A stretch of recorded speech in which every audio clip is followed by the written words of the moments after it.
Okay, welcome to week 2 of the class. Today we're going to talk a little bit about risk management. Actually, the whole class is about risk management. Next week we'll also talk specifically on risk management. Long story short, risk management is managing risk, which means, let me backtrack. One of the things, I don't know if any of you will ever go to law school.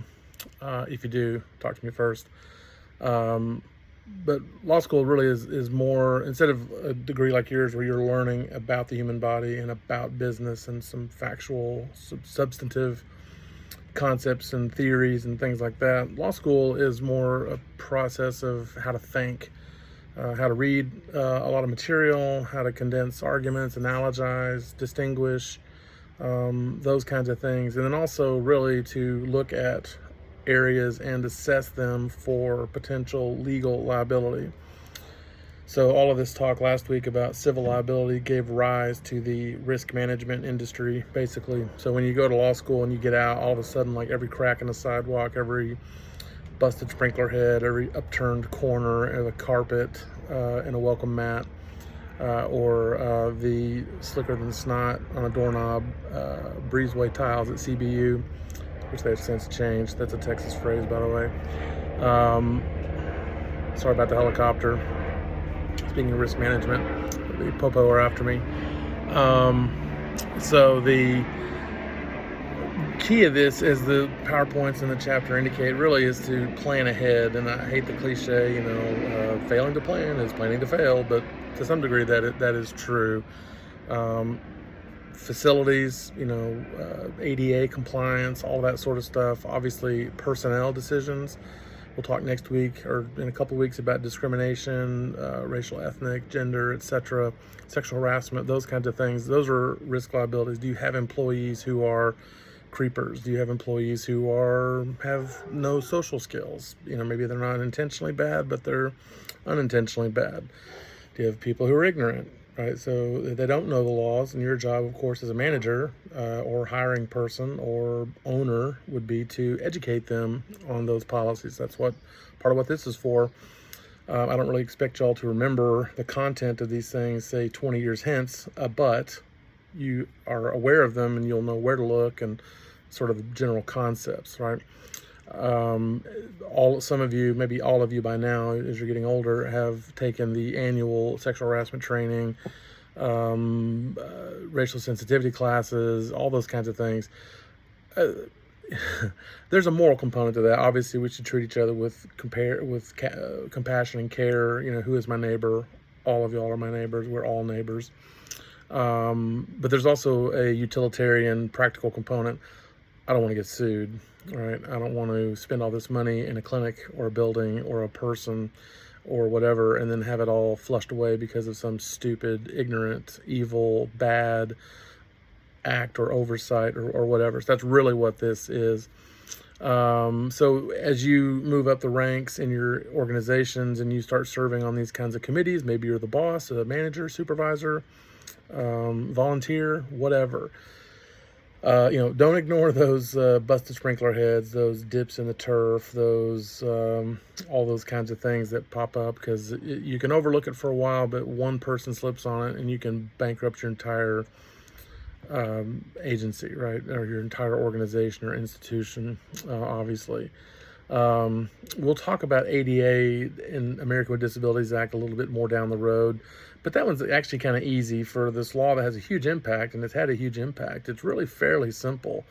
Ramps, rails, wide doors, parking spaces, accessibility, accommodation, all of that. It gets a little more difficult when you get into disabilities related to sight and sound, deafness and blindness and learning disabilities and things that are a little less, they're concrete, but in terms of build a ramp, that's kind of easy, even if it's expensive. In terms of personnel decisions, we'll talk a little bit more about that down the road as well. On slide, there's things in there about lightning, all that sort of stuff. Prepare for lightning. Do we even have lightning in California? Anyway, sorry. And then the ones here about crisis management and emergency management. So again, think about where you live, right? So here in California, obviously we have things like earthquakes. I have, friends in Louisiana and South Texas, and they worry about hurricanes. My brother lives in Florida. Those of you in the north and the northeast, blizzards, ice, blue northers, all those kinds of things. The hurricanes also probably, right?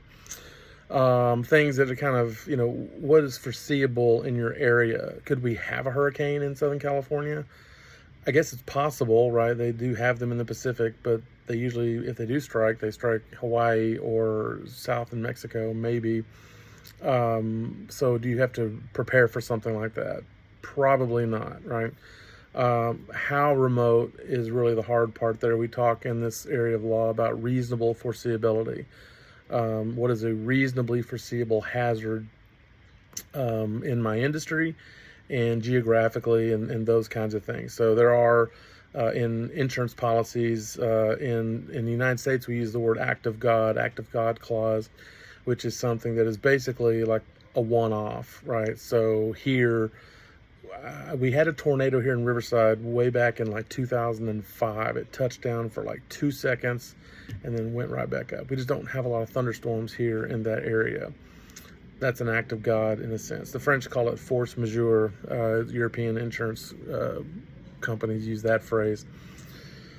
Those are generally not foreseeable. An earthquake is foreseeable, right? In terms of, we know it's going to happen, we know it's unannounced, and all of that sort of stuff. Crisis also could, of course, include human agency.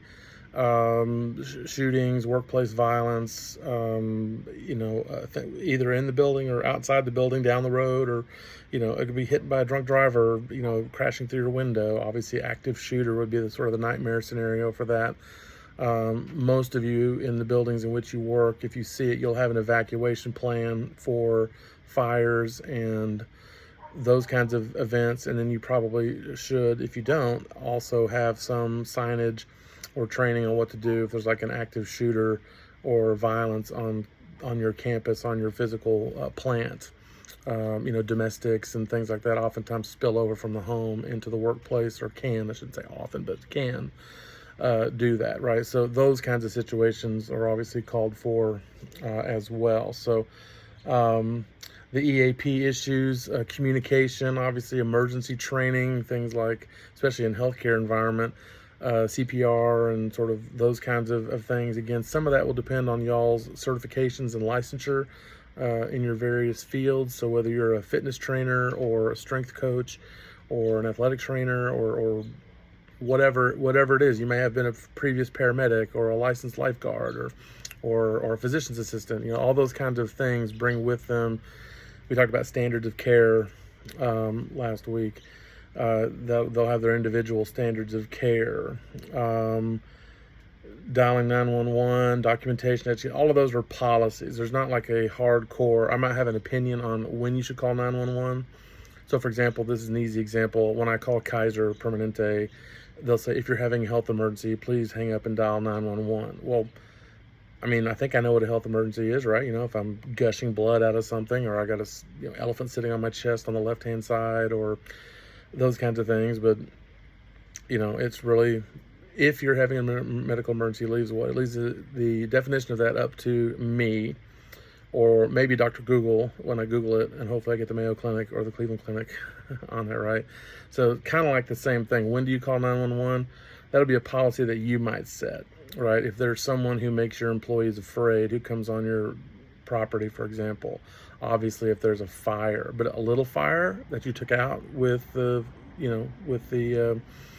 fire extinguisher, or a conflagration. And what does that mean? Even conflagration, a big giant fire. Well, how big is, right? All those kinds of things are policies that are left up to you, the manager or the owner or the policymaker, to set. So as again, down the road, when you have you're in these positions, hopefully you'll have legal counsel to consult, or manuals or state documents. And sometimes there are laws that require certain signage and certain training, and sexual harassment training is required in a university setting anyway by the Department of Education, because we receive federal funds. And so therefore, right, you work for a private entity, I think one of you said you work for the Washington Nationals organization, MLB, the union, the team, down the structure, right, will require certain kinds of training related to a variety of issues that would pop up in that. So that's part of risk management, right?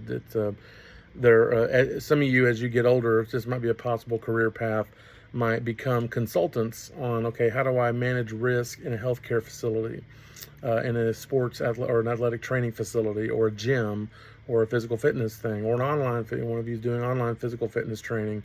What's the risk management there, right? I mean, how do you're putting yourself out as an expert, you're telling people what to do, they're relying on your expertise, but you're also not responsible for the Peloton cycle they've set at the edge of their staircase in their loft apartment, right? So when they're getting into it and whatever, they topple, that's not your fault, right? So doesn't mean you won't get sued, but it's not your fault.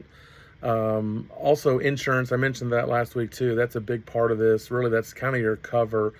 As I mentioned, I don't know about renters policies, but homeowner policies, you can get related to that what's called an umbrella policy, which covers you for general liability up to, well, probably $1 million or $2 million. You can get however you want. My wife is a photographer. I think I mentioned that too. She's an independent contractor. She got a policy through State Farm, which covers her up to $1 million liability. So if one of her clients, trips in a hole or falls over backwards, or Paige giving them a ride somewhere and they have a car accident, our auto policy wouldn't cover that. Her liability policy would.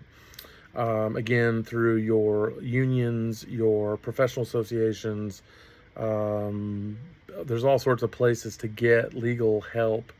You can just even buy legal insurance if you go out and look at that sort of thing is there as well. And then the last thing I wanted to cover here in terms of the analysis, talking about risk evaluation. Again, you want to look at the potential, as it says here. Again, I'm looking at the PowerPoint to make sure I get the phrasing that they use there. Potential injury, and then importance from a legal perspective. So remember last week we talked a little bit about legally recognizable injuries, so money damages, right?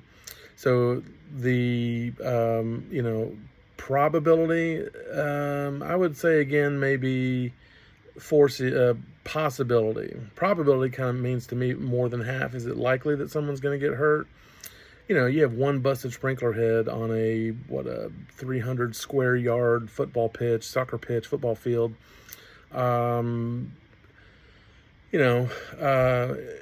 out of 100, that's not probable, but that's possible, and that one possibility is very expensive. Now, it's more likely because of soccer and football, where they're running around the entire field and they're not really paying attention. Of course, it's buried in the ground, so you can't see it, right? And then that they rip out a knee, and then that person was going to have a tryout with an MSL team or a Premiership club in England, and they were going to sign a, £2 million contract or whatever. And then all of a sudden, because of your soccer, field mishap, that's the kind of damages that we look at here. So whenever, again, even if you're just an employee, and you don't have any decision-making possibility, it's good to report it to your higher ups. Right now, you yourself are not required to physically change, but report those things. And when you report those things, keep a record of it. Don't report it on your phone, report it in an email, right? And keep and archive that email, because one of the downsides to this area sometimes is when things go sideways, what do they say in the military? I'll clean it up a little bit. The crap rolls downhill, right? And if you're at the low level of the employee structure, you're downhill, right? So whenever in my personal experience, do not call and have those kinds of conversations on the phone or in person. You email those things to people, or a memo in the old days. That way you have a copy, and when they come back and say, why didn't you tell us this? You say, I did tell you this in an email dated August 1st, 2022 at 4:13 p.m. or whatever, right? So that won't be on the test. That's just a piece of free advice for you in this area. So anyway, we'll continue this discussion on risk management. As always, if you have any questions, you can put them in the discussion board. Anyway, y'all have a good week, and I'll talk to y'all next week.